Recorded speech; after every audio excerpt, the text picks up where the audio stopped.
Ну, если Россия при вашей жизни станет свободной, вы вернетесь туда жить? Смотря кто будет у власти, какая будет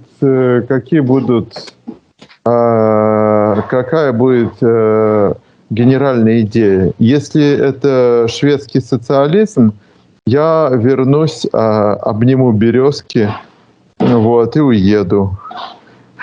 Вот, потому что, смотря какая идеология будет.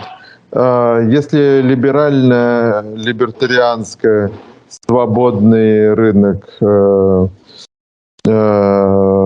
trade, эти самые свободные порты и все, что мы любим. Обниму осинки. Все, что мы любим в свободном городе Данциге или Дубае, вот, то да, это очень интересно. Если это будет коррупционная демократия восточноевропейского образца, которая сейчас во многих западных соседях Украины, и, будем честны, до какого-то времени в Украине тоже была, то тоже с удовольствием приеду как турист. Вот. Нет, меня интересует, где есть свободный нормальный суд, относительно низкие налоги, и где можно интуитивно исполнять законодательство. Я вам задам последний вопрос. Представим себе, Украина победила. Над Украиной не летают ракеты и бомбы российские. Все спокойно, свободно, красиво и здорово. И вы приезжаете снова в Украину, где неоднократно бывали. Что первым делом вы сделаете, приехав в победившую Украину? Ну, может быть, я приеду еще не в победившую Украину даже. Мне очень хочется приехать. Первым делом, не знаю, мне очень нравится гулять по Киеву. И тот красивый вид, который сделали с аллеи вниз. Не знаю, вот эта вечерняя прогулка – это очень важный ритуал моего пребывания. Не знаю, все очень просто. Я очень люблю гулять по центру. Вот, не знаю. От 1,5-2 часа прогулки дышанием воздухом свободы. Вы знаете, меня, конечно, напрягает возможность прилета и напрягает возможность то, что какой-нибудь вагнеровец наведет на меня дрон, но если я буду понимать, что мой приезд как-то может поддержать, то я приеду и раньше. Я в целом не смелый парень, и война — это не мое. Я большая, жирная, неповоротливая мишень в целом. Вот. Но если это будет важно для поддержки, я приеду и раньше. Но мне кажется, что настолько силен сейчас национальный дух, настолько окончательное рождение, ну, то есть рождение, наверное, нации было в 2 вот этих схватках на Майданах, вот, а сейчас происходит перерезание пуповины с матерью, которая запила. Вот. И очень правильно с этой матерью перерезать пуповины. Если она выздоровеет, то с ней через какое-то время, вероятно, можно будет общаться, хотя родовая травма останется навсегда.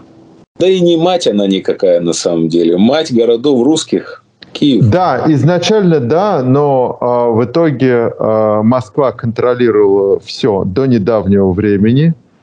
И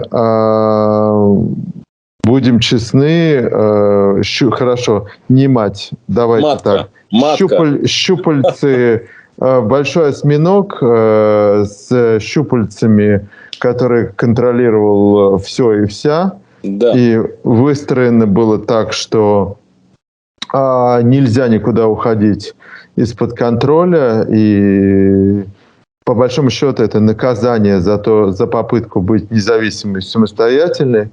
Но у Украины не было реально больше, чем 2 года, когда она была абсолютно независимой и самостоятельной.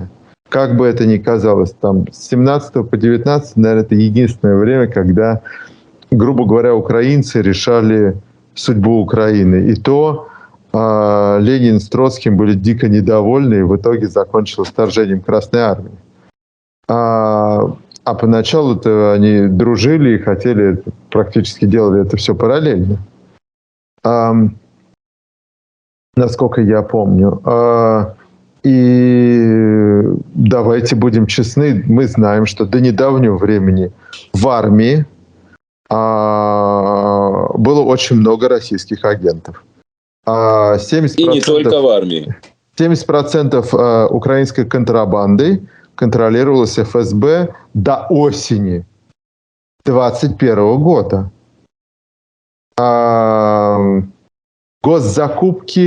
Закупки в армию контролировались российским ФСБ.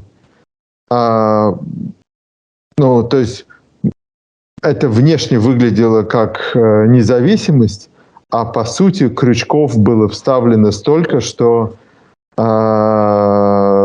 независимостью по большому счету не пахло. И сейчас эти крючки, к сожалению, просто вырываются на живую, потому что страна, народ и общество не хочет больше быть связанным с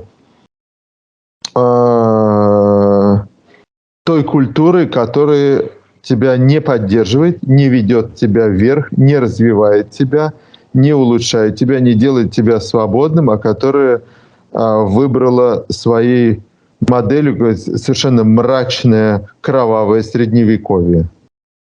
Да, наверное, про мать и пуповину мы можем, если это не прямой эфир, наверное, это будет не очень правильный пример, но это скорее пример зависимости и созависимости того, как это выглядело. И если, грубо говоря, Зеленский и его команда дальше будут столь же стойкие и столь же последовательны в отстаивании независимости, это будет, конечно, у них будет феноменальный карт-бланш проделать те реформы, которых от Украины ждали 30 лет, потому что после выигрыша войны на полях сражений предстоит самая тяжелая война, это война с внутренней коррупцией, где тоже будут жертвы, где тоже будет очень много грязи,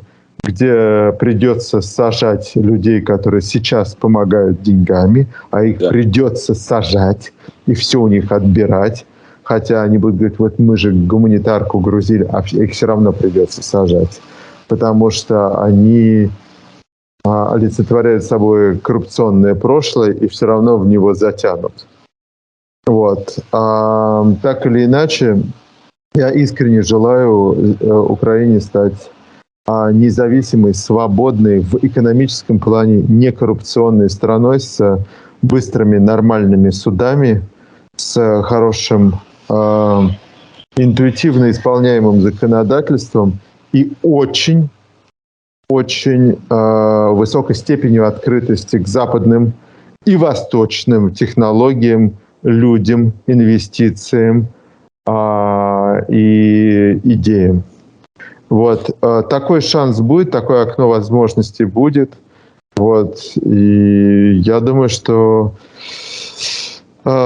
могу произнести неправильно. Найтемніша ніч перед світанком, поэтому, в общем, да и уже и не ніч, по большому счету. Я благодарен вам. За горами. Я благодарен вам за поддержку Украины. И у меня к вам одна просьба, когда вы будете в своем замечательном, лучшем в Лондоне ресторане, поднимите бокал самого дорогого, самого хорошего вина за победу Украины. Мы уже решили, за победу Украины мы, безусловно, выпьем чего-то очень хорошего, но 79 года «Леотаж» 6 литров мы выпьем тогда, когда все будут не чокаться, а мы будем чокаться по другому событию.